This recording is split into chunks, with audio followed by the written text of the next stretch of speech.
You are Locked On Wolverines, your daily podcast on the Michigan Wolverines, part of the Locked On Podcast Network. Happy Monday. We are back and doing it. Locked On Wolverines podcast, part of the Locked On Podcast Network, where it is your team every day. I am your man on the ground, Isaiah Hole, publisher of Wolverines Wire through USA Today Sports Media Group. And we are going to get into it. There's not a heck of a lot going on right now, but I expect that to kind of change just because we kind of feel like we're back to how things used to be to some degree, where there's just something every day. I mean, granted, wrote 7 articles today between Trent and I. Skip trips to the grocery store and count on HelloFresh to make home cooking easy, fun, and affordable. That's why it's America's #1 meal kit. Go to HelloFresh.com/college60 and use the code college60 for 60% off plus free shipping. So there's a couple things that I want to get into today, and I'm going to pull them up here. Working internet. It is such a wonderful, wonderful thing. Bare walls, not a wonderful thing if you're watching. So there's a couple things that I do want to get into. I did an article over the weekend on Saturday. 5 football players whose stock I think is rising. I got more than that, but I want to get into that. I know it's kind of a compliment to the defensive. Well, I guess the offensive and defensive charts, the depth charts that we did last week. But I want to get into that, and we'll kind of see where it goes. There's some other things like ESPN ranked the quarterbacks in 2023. McCarthy was on that list. And there are some other things that we'll just see what we get to. So the first thing is I did a list of 5, and I could have gone further. I started got some guys like AJ Barner and Chris Jenkins on that because, I mean, their stock is rising, right? But I think that those are known commodities to some degree. So I think that people probably aren't, it's like I'm not going to be like, yeah, JJ McCarthy, his stock is rising. I mean, it is. That's not what people are clicking, right? Blake Corum. Spoiler alert, Blake Corum's probably going to be pretty good in 2023. Donovan Edwards is probably going to be pretty good in 2023. So there's certainly some stuff like that, but I think that there are some players that we can get to that are maybe a little bit more under the radar, and we've talked about them, but I think we can collect them again in this one space here. So the first name that I thought of was Zeke Berry. He didn't have like this super incredible stat line: 4 tackles, 3 solo interception. But I mean, for a guy that we've been kind of just waiting to see him step up this last year, because he kind of felt like the outside of Will Johnson, the best of the bunch in that group of defensive backs that Michigan brought in. All of them are pretty exciting, right? It's obviously Will Johnson's very exciting. Then you look at some others that are, Cody Jones. Well, I think he kind of got overshadowed with his commitment because he committed the same day as the name escapes me. It's right there on the tip of my tongue. He ended up going to Ole Miss, flipping to Ole Miss, but they're both out of Tennessee. And it was like, what is happening right now? Michigan's getting these Tennessee guys.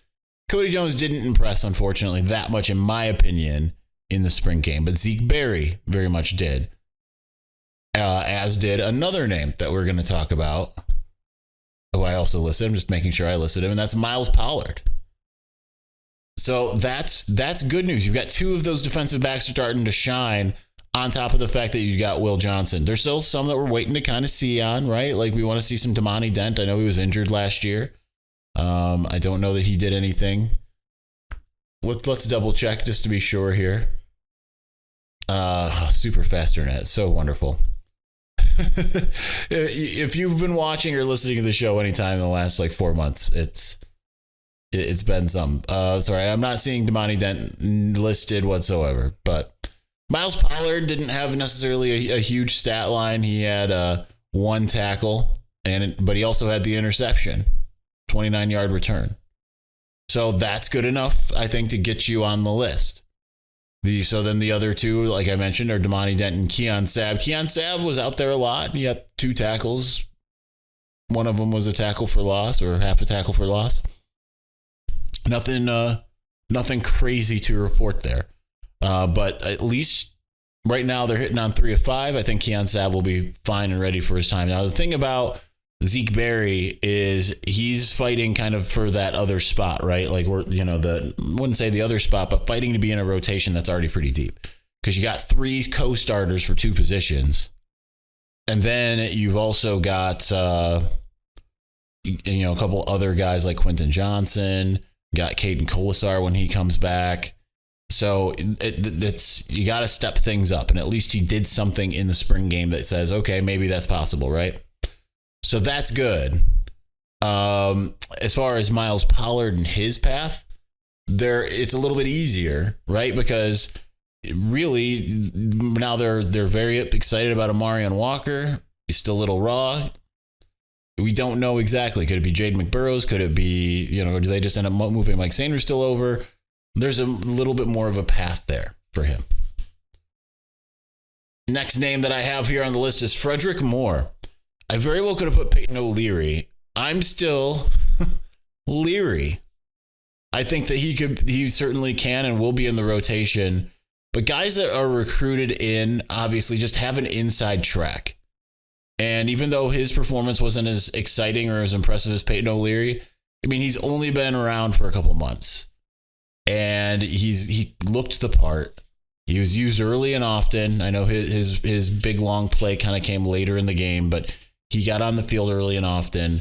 Michigan's not afraid to put out some freshman receivers out there. They might not necessarily catch on right away, but guys like Ronnie Bell, Cornelius Johnson, they started getting in a bit. Obviously Donovan Peoples-Jones, Shareek Black, but that was a lot more necessity driven than it was because they were good. I mean, they were good, but it was a little bit more necessity driven. If they still had Amara Darbo and J.U. Chesson, those guys would have had to wait a year. Nico Collins didn't really see time till late in the year. But I think Frederick Moore we're going to see a little bit earlier. Maybe. That's obviously what we think every year. It's what I thought last year with Darius Clemens and Tyler Morris and Amarian Walker, and we didn't really see much of them at all throughout the year. We saw them maybe in spot duty. I think Frederick Moore and Samaj Morgan can break that, but I'm going with Frederick Moore. He put on the more impressive spring game. Again, they need receivers to step up. It's one of the few positions that I feel is not it has not been playing up to code, so to speak. And then I got 2 more here. Benjamin Hall is my next one. And actually, let's talk about him here in a moment because we're up against it. Grand slams, no hitters, and double plays are back. There's no better place to get in on the MLB action than FanDuel, America's #1 sportsbook. That's because right now, new customers can step up to the plate with a no sweat first bet up to $1,000. Just go to FanDuel.com/lockedon to sign up, place your bet, get up to $1,000 back in bonus bets if you don't win. So don't miss your chance to get a no sweat first bet up to $1,000 when you join FanDuel today. Just go to FanDuel.com/lockedon. Really tongue-tied there to sign up. FanDuel, official partner of Major League Baseball. Had all kind. If you're listening to an ad-supported version of the show, there's all kinds of weird things that were going on there for me. Per usual, though, I think you're all used to it. Can't read. Very sad. Benjamin Hall. Let's just continue on with what I was about to say about him. Benjamin Hall makes my list, makes my cut of 5 stock risers. I think he's the one that has the greatest opportunity to see the field in year 1 of any of the freshmen. He was my pick. They asked me for USA Today HSS to pick one recruit that I'm most excited about. And this was written before the spring game. I picked Benjamin Hall. Because I think that he's going to see some time in the rotation. They've definitely not shied away from freshman running backs. If you make a big mistake, yeah, you might get taken out a little bit like CJ Stokes did last year. But certainly he has competition. CJ Stokes, Kalel Mullings. I think regardless, he's going to see time because he has a different skill set than what everyone else does. You saw it with your own eyes, the Hassan Haskins type thing, where he hits the hole and you think he's dead to rights. and he's just dragging a bunch of defenders and they all move until he gets a big gain. That is something Hassan Haskins used to do. And they don't have that with Lightning. They don't have that. They're trying to get that with Kalel Mullings. But I just feel like CJ Stokes is maybe a little bit more balanced than the Lightning. He might be a decent change of pace. But Benjamin Hall is just a full-on change of pace. I think we're going to see him regardless of anyone else ahead of him. I think that they're honestly, they're looking at those legs churning and they're like, let's go. Let's get him out there and see what he can do, especially in those first 3 games. You're definitely going to see, I think, a heavy dose of Benjamin Hall. And I'm not going to lie, I'm excited about it. I don't know why I have to say I'm not going to lie. I think that makes sense. Last one on my list of 5 is Jair Hill. A little bigger than you would think for maybe a slot guy. I know we talked about that on Saturday with the whole, me putting him in as a nickel. I don't think it necessarily matters if he's a nickel. I think that they're going to probably play him the same way, at least the way that they played Will Johnson. They're just going to get him out there, get him acclimated, knowing that he has the talent to do some things. So I think that fully Jair Hill, and he looked really good in the spring game. Definitely needs a few cheeseburgers. He can have mine. I need less. So looking forward to getting my treadmill here. And I'm also not looking forward to getting my treadmill here. So it's a double-edged sword. But I just think that he had 4 tackles, also 3 solo in the spring game. If it was a different position, if it was linebacker or edge rusher or interior, I think it might be a different story. But corner being such a big question mark, just like wide receiver to some degree, I feel like there's an opportunity there that maybe doesn't exist otherwise. So I think that they'll find a way to get Jair Hill on the field. And to the spring game, just looked really good. Certainly there are others, like I mentioned, AJ Barner. He showed you kind of that Luke Schoonmaker style with a little bit more of a pass catching ability, I would say. Maybe not quite as rumbling, but certainly with a similar frame. A little bit smaller, I think, than Luke was. But I think that you're definitely going to see a lot of him. And then we saw a lot of those guys flash that we needed to see flash. Chris Jenkins, we saw him come in and flash just the way that we thought.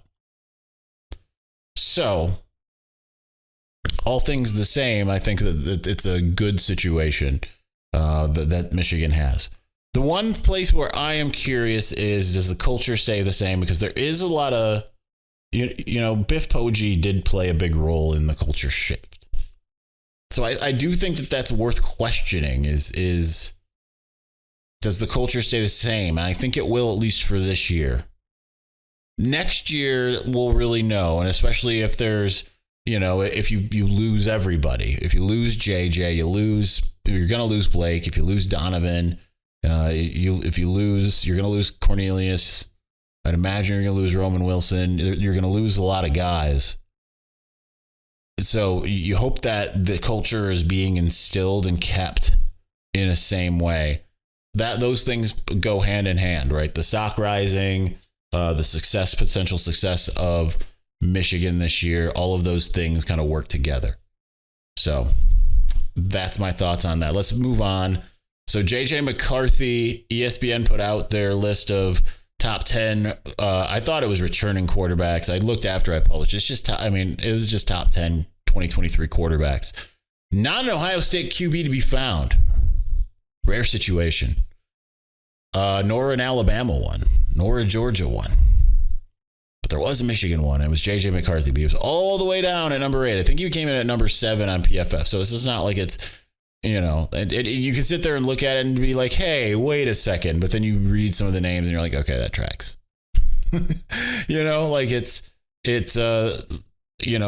Guys like Drake May was number 2. Number 1 was Caleb Williams. Sam Hartman, I believe, was 1 spot ahead of him. All these guys that were kind of the talk of the sport were ahead of him. Okay, there were a couple people that were kind of surprises, I think. Jordan Travis was ahead of him from FSU. I don't know if I would have that necessarily, but then again, I watched some FSU and he was kind of slinging it. I think pretty much everybody's stat lines looked a lot better than JJ McCarthy's did, but that's, I think, also a positive for JJ is he doesn't have to go out and do it alone. He's got those running backs that can help him out. It's not just going to be the JJ McCarthy show. So we will see, but 8 ended up feeling pretty appropriate for him. And the good news is that hopefully that's fuel, right? Hopefully that's like, all right. And one of the things that I was asked about on SiriusXM this morning is what's changed? What's different? And it's like, well, number one, they're returning all these guys. Things don't have to be a wholesale change, but you also have a lot of guys that can get better. Like JJ McCarthy can get better. Last year was just his first year of starting. So you hope that he gets better. You hope that suddenly they take the shackles off and let him do some things. That would be what Michigan needs in order to win a national championship. Take the shackles off. Yes, having the run game really good. And you can do it without it necessarily. I mean, as long as you still have that bruising offensive line. But like I mentioned on SiriusXM this morning, Georgia had 2 years with Stetson Bennett, right? Well, they had 3. The first year was kind of like, they trotted out Dwan Mathis from Oak Park, and that didn't work. And I don't know if he got injured or if they just pulled him. And then in comes Stetson Bennett, and it's like, oh, hey, this kid's all right. But that was it. It was like, this kid's all right. He's like a poor man's Jake Fromm. And they didn't win it all. The next year, it was like, this kid's still all right. But man, they've got all of these running backs, Zamir White and the other dude, Kendall, whatever his name is. Again, so good with names. Remember, if you introduce yourself to me, by the way, I will forget your name literally as I'm saying it back to you. It's not because I don't care. It's because my brain can't even say the word brain right, as you could just hear. So same thing. Kendall Milton is who I'm thinking of. So I might forget your name and then remember it later. It's just how that works. They had all these guys, right? So they didn't really need it. Plus they had the defense, they had Jordan Davis. I mean, he was just a monster. He was like 6 of me, and I'm certainly overweight at this moment in my life. But I think that if Michigan's defense, which it looked like it was still leading the way, despite the offense having so much going for it, it should be a situation where, I don't know. I just feel like you don't necessarily need JJ to be crazy good. If he can, but then Stetson Bennett, where I'm tangenting so much, I'm forgetting the point here. Stetson Bennett then last year was like the 5th best passer in college football. And if you watch that national championship game, he was just out there doing beastly things, right? And you're like, why did he not win the Heisman? Granted, he was in the conversation. So you see guys getting better year over year, and he was a walk-on. What about a 5-star?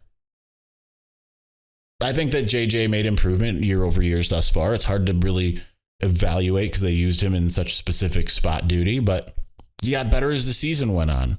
I mean, yeah, he looked awesome in the beginning, kind of whatever in the middle, and then awesome for the most part in the end, save for some mistakes, obviously, in the TCU game.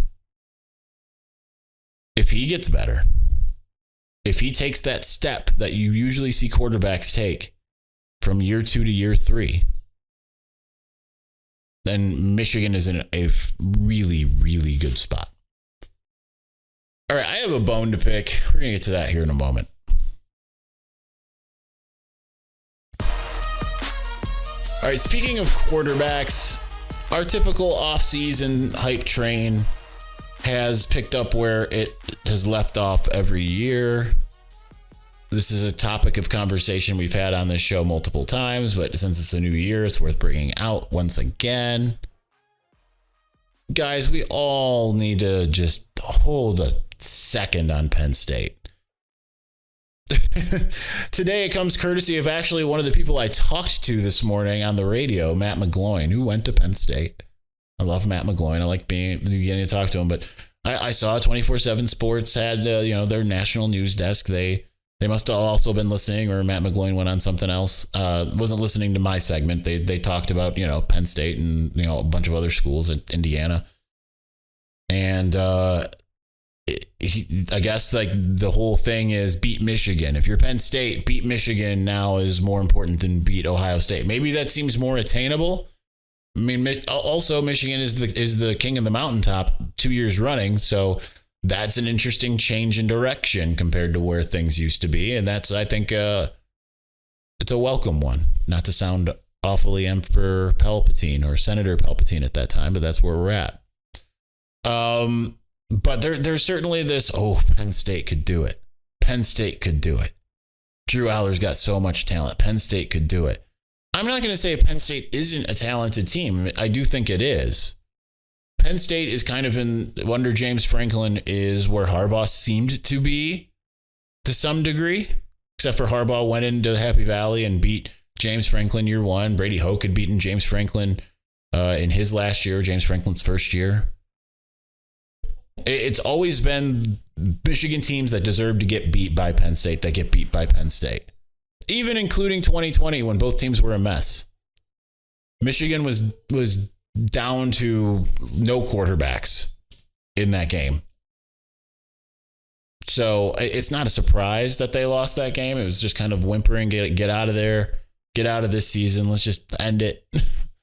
But generally, the only 2 times that James Franklin, or 3 times that James Franklin has beaten Michigan is because he's had a better Penn State team than what Michigan was. And yes, some of those games, College Game Day was there in 2019, and certainly it was a feeling like, these are 2 heavyweights. I mean, Michigan 2019 was not that good ultimately, right? And Michigan should have won that game too. They spotted them 21 before they decided to start playing. 2017, different story. Michigan also not good in 2017. Penn State was pretty good. Probably would have been much better if they didn't get interrupted by a rainstorm, the same one that delayed Michigan versus Minnesota, delayed them at Michigan State while they were off to the races, and somehow Michigan State comes back. Being on the same floor as her, you're going to hear her every now and again barking at whatever's outside. Thin air. But the Penn State love now, it's just kind of like, when are we going to learn our lesson, people? Right? I got into my spat with Ari Wasserman last year.